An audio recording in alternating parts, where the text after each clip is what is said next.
welcome to the What to Expect While Fostering and Adopting podcast show.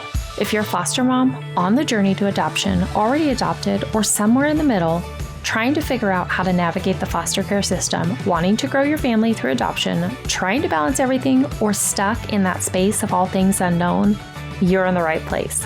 What if there was a way to fast track your knowledge, prepare you for the good and the hard, and somebody who could answer that long list of questions I know you have?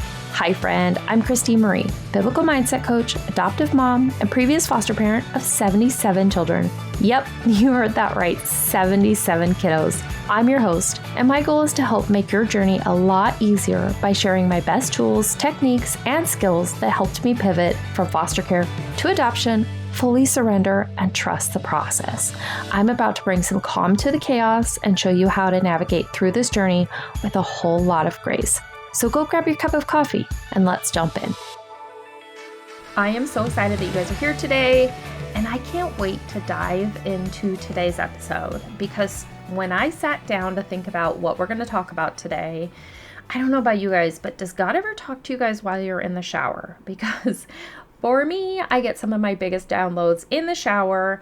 So he really wanted me to speak about these things that we're going to cover today.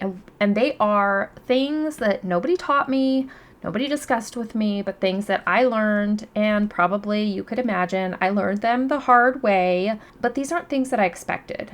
So I came up with a list of 5 of the things that I didn't expect or didn't know or wasn't taught during my foster parenting journey. And so this is my list of 5 things. I would love to know yours. If you go into our Facebook group, you just need to search What to Expect While Fostering and Adopting, and you'll find our Facebook group. And I would love to know, what are some of the things that you learned during your foster care journey that you never expected? So let's just dig right in. So the first one, actually, I think I'm going to tell you what it is at the end. So the first one, when we started fostering, I had no idea that we were actually fostering. So like I shared on my first podcast, was that we were just really looking to adopt a child, a very specific child. We wanted a little girl. We wanted a little girl that was in the birth order. So that would make her less than 2 years old. And so that's what we were looking for. And we ended up becoming foster parents by accident. So when I was told what we needed to do was we needed to take these certification classes, and that would make us a certified foster home or certified foster family. So that was all I knew. I knew that we needed to take these classes, and then we would get this certificate, and then this certificate would mean that we would find our forever family. That was like all I understood, right? So today we're going to talk about number 1. What is a certified foster home? Now you might say, oh, I know what that is. Okay, let's talk a little bit more. So I thought that meant we got the certificate, we had a certifier, we had a caseworker for a child, all the other people who are involved, right? And that was it. That was like what a certified foster home was. So here's what I learned. A certified foster home is an extension of child welfare. Your home is now a certified foster facility for the state. Now, what does that mean, right? So I want you to think about like big organizations that we know really well, right? Like the Department of Justice. You would never imagine I'm going to certify my home to be a tax collection office, right? But this is what you're doing. You are certifying your home to be a certified home of the state, okay? So that means that your home now needs to uphold certain standards. And there's a whole list of them, right? That when children come into your home, there's a certain level of expected care. There is a certain level of expectation with acquiring services for your child that's in your home. You are expected to take the child to probably most likely counseling and therapies and have them to school on time and pick them up from school on time. Typical things that you would do with your own children, right? But you are now held to the state standard. So getting immunizations for the child, whatever is an expected. So I know there's some parents out there who don't immunize, right? You don't have that right with a foster child. You are held to the expectation of whatever it is that are the state's requirements. So that part, I didn't understand, that my home now had no off-limits places in my home. So when my certifier came over, they looked in every single closet, every single nook and cranny of my house. And that's just because your home is now an extension of the state. There is no space that is off limits. So I didn't really understand that. I didn't understand that a child needed to eat. Then the expectation, whether it was culturally, dietary, whatever the reason was, that the expectation would be that I would make accommodations, right? Because the ultimate ruling authority over my home now was the state. So I didn't know that. I did not know that when I went to go pick up that little girl at the DHS Child Welfare Office. I didn't know that I was now becoming an extension of the state. So there's so much more we're going to dive into on that topic. But for right now, that was probably the biggest thing, is understanding truly what a certified foster home was, in that my home was no longer my home. Way I say, it's not just my home, it's now the state's home, right? That was a big shocker to me, because I thought we were just taking in this child and this child would now become an extension of us, where it was actually we were becoming an extension of the state. So let's talk about number 2. You guys, this was a big one for me. Huge. So as I talked about, when we got that certification and we were going to become foster parents, the only objective for me and my husband, as far as we knew, was that we were becoming foster parents to adopt a child. That was our number one goal. That was the number one, only numero uno reason that we became foster parents. So number 2, what is the purpose of child welfare? Holy cannoli, you guys. I was not prepared for this. And I learned this the very hard way, which is why I'm sharing it with you, because I've made so many mistakes and learned so many things the hard way because I just didn't know what I didn't know. So when we went, like I said, when we went in to foster care, we only went there with the purpose and objective of adoption. But what I didn't understand is I needed to realize what was the purpose of child welfare, because that was the agency that I was making this agreement with to adopt my child. The purpose of child welfare is to protect and unify, provide that safe space for children while their parents are going through whatever situation it is, with the objective to reunify this child with their family of origin. They were not there for me to adopt a child. Now, is that a result that can sometimes come from the foster care system? Is foster care to adoption? Yes. Now, are some of the children in the foster care system, like, you can go meet with a certifier and say, I am only here to adopt, and they will show you a list of children that are already legally free and available for adoption, okay? That is not what we did. We went to foster care to find our child to adopt. So if you know, we do not want to wait on finding a match, going through the foster care system for adoption. I would encourage you to only look at children that are available, already legally free. When I originally remember that certifier told us, it is free to adopt. It is not free to adopt. It might be financially, by the dollar, free to adopt, but emotionally, nothing is free, and especially in foster care.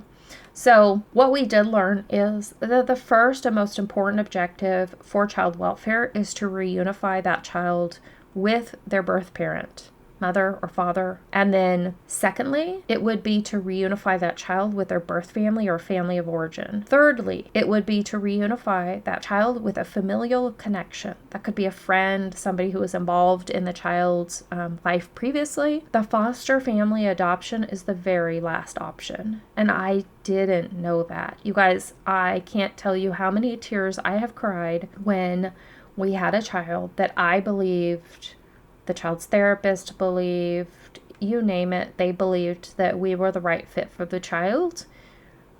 But there was an extended family member. They always get the preference to adopt as long as they are a safe place, because It's family. And now knowing what I know on the other side of it, I completely support that, because a child being and living with their family of origin is so important. Both of our daughters that we have now, we don't have, genetic history on them. We don't have what they're at risk or predisposed to, right?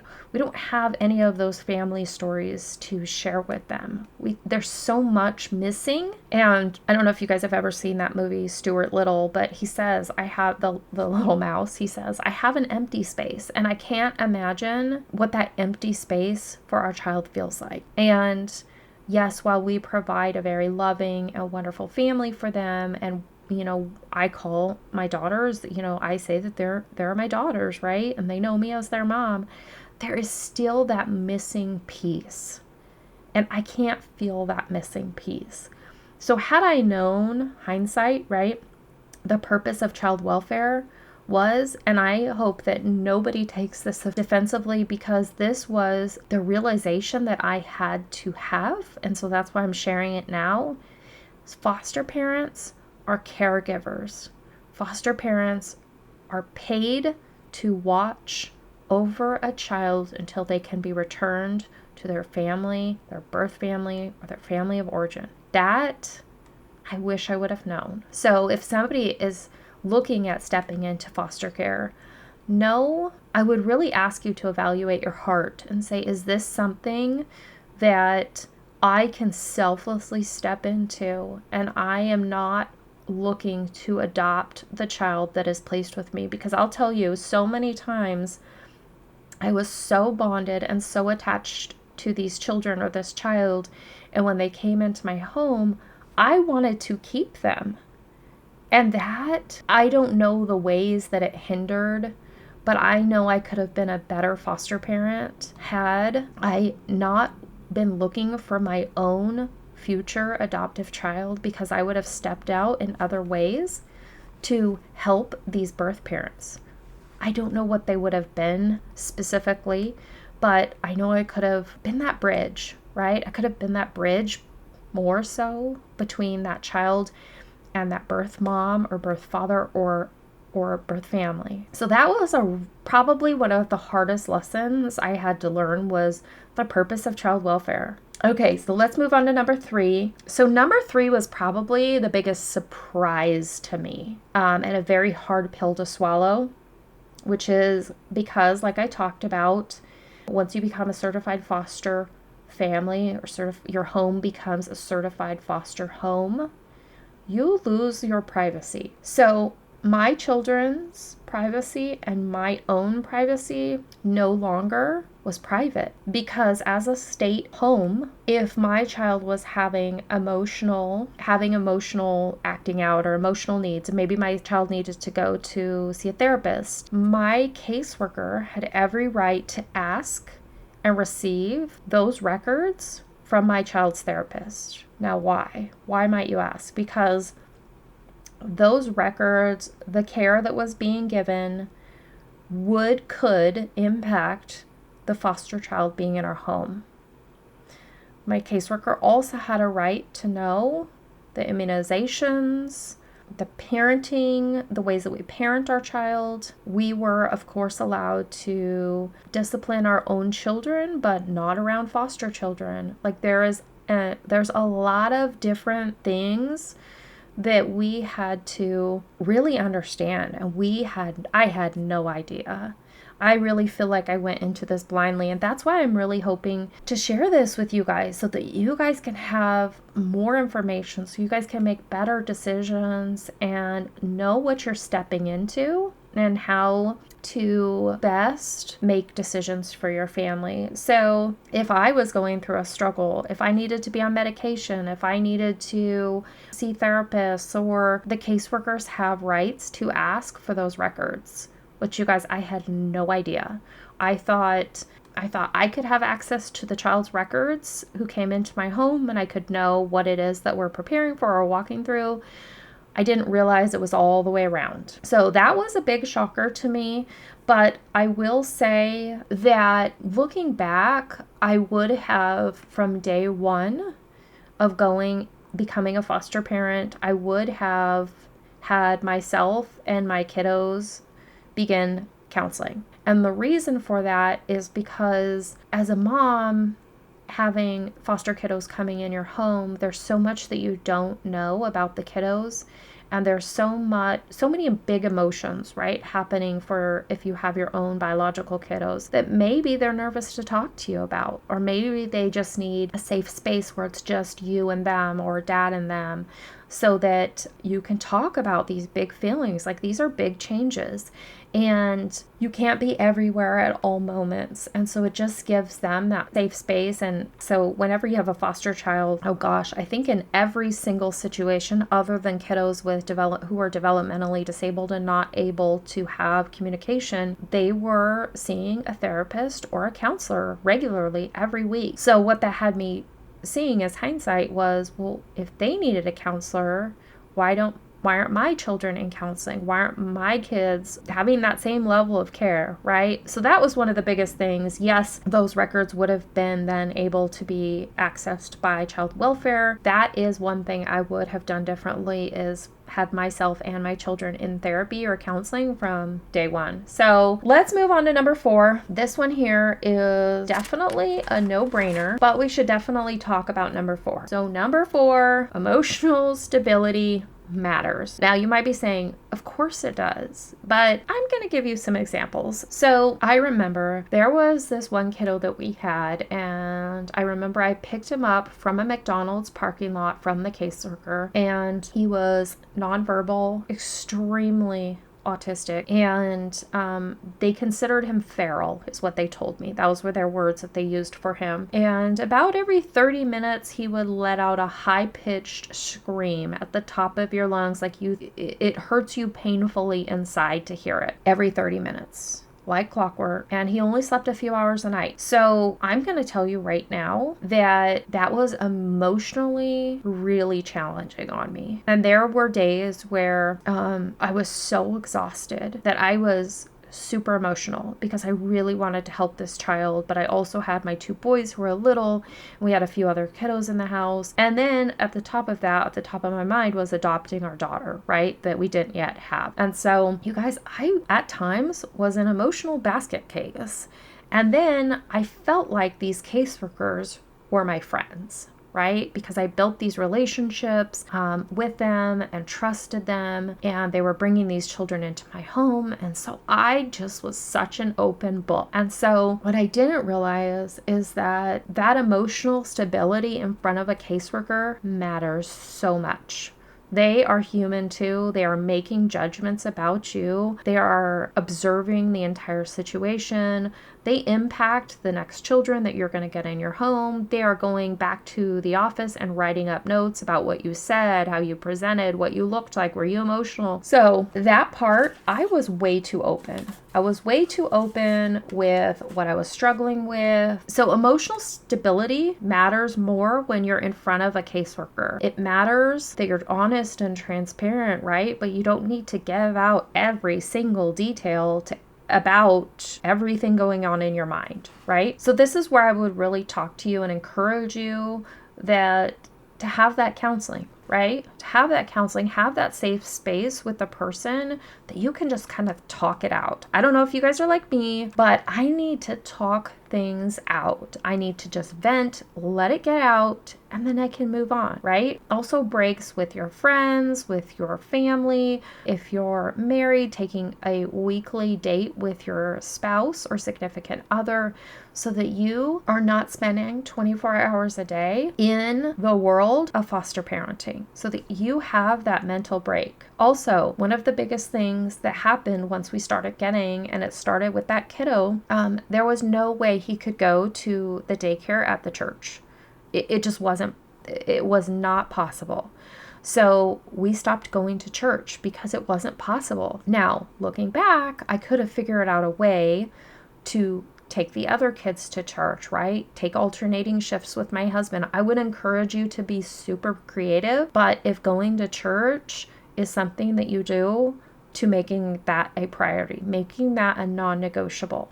The other thing, reading my Bible daily. That was something I did not do, And so I was not rooting myself in God's word, and I was rooting myself in my emotions and rooting myself in what the world thought of me and said about me and conversations I was having. And this one here, so this one's going to be really hard for some people to hear, but it's just true. Don't keep a child in your home if they're not a good fit. It will hurt your own biological children, and it will hurt them, and it will hurt you. Okay. Now, I heard from caseworkers all the time when I would say, I am so overwhelmed. I am like beside myself. I had kids with needs in our home that were way too extreme for me. And they would say, well, we really shouldn't move them because it will cause attachment disorder in these kiddos, or it could be more harmful for the kiddos. Y'all, what I never imagined was if that is harmful for the kiddos to move, as far as attachment, it could be just as harmful to my own biological kids by keeping that child in my home. So I know that's not what caseworkers are going to want to hear, but I'm going to encourage you, if you ever have a child in your home that is beyond your mental, emotional needs, to please ask for that child to be moved and set a time limit on it. Tell them they have 3 days, they have 5 days, they have 24 hours, whatever it is, to keep you in the right place mentally and running your home as you do. Establish those boundaries. So, and remember too, that if you have biological kiddos, you need to make sure first and foremost that they are in a nurturing place, and having a child in your home that is causing you to be outside of your emotions, right? To have extreme fluctuating emotions, that is not good for any kiddo in the house. So, number 5. This one here, I did not know what I did not know, but I want you to know whatever a caseworker tells you about a child, it is not always everything. Let's say that again. Everything you know about a child who is in your home is not the full story. I want you to, when you start taking in kiddos, or maybe you already have kiddos, I want you to assume that everything and anything that you have read is just the tip of the iceberg. Everything that you know is just a small percentage of what has happened. And I say this not because I want it to be true. I say this so that you can best set good boundaries for your own children, for your foster children, and for your home. Because caseworkers don't know everything. Birth parents, when they have a child removed from them, they are not going to share everything that happened. Why? Because they're human. They don't want any more charges or any more reasons to have their child be separated from them. Also, there's a lot of shame attached to environments and things that have happened to their children. So they're not going to share the full story. The caseworker is not going to be able to share the full story with you. And there is no way that somebody has been there 24 hours a day documenting every single thing that the child has been through. And I say this from experience because we've had some hard things that we've worked through with kiddos, and so much comes out over the time that a child has been in your home, and the more comfortable they feel with you, and the more secure, then they start sharing information, right? And then if it's something that you had originally said, this is not something, this behavior or this type of exposure is not something we feel comfortable having a child like this in our home, and then they share that this is something that they have experienced or been a part of, that's where you just want to know and just mentally know that whatever you know, whatever you hear from the caseworker, it's truly just the tip of the iceberg. That will help set you up for the most possible success and protecting your boundaries. We're going to do a whole nother episode on boundaries and placements and so much more goodness to come, you guys. I am so thankful that you've hung out here to hear my top 5.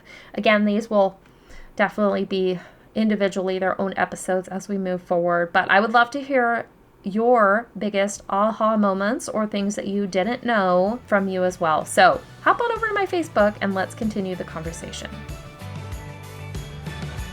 Hey friend, I hope that you loved today's episode. I pray it blessed you and helped you see that you have a friend in your corner who truly understands what you're walking through.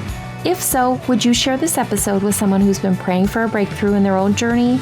It would also bless me big time and help others to find this podcast if you would leave a review on Apple Podcasts. You can also submit your questions, topics that you would like covered, and find a community of like-minded mamas in my private Facebook group by searching What to Expect While Fostering and Adopting on Facebook. See you next time.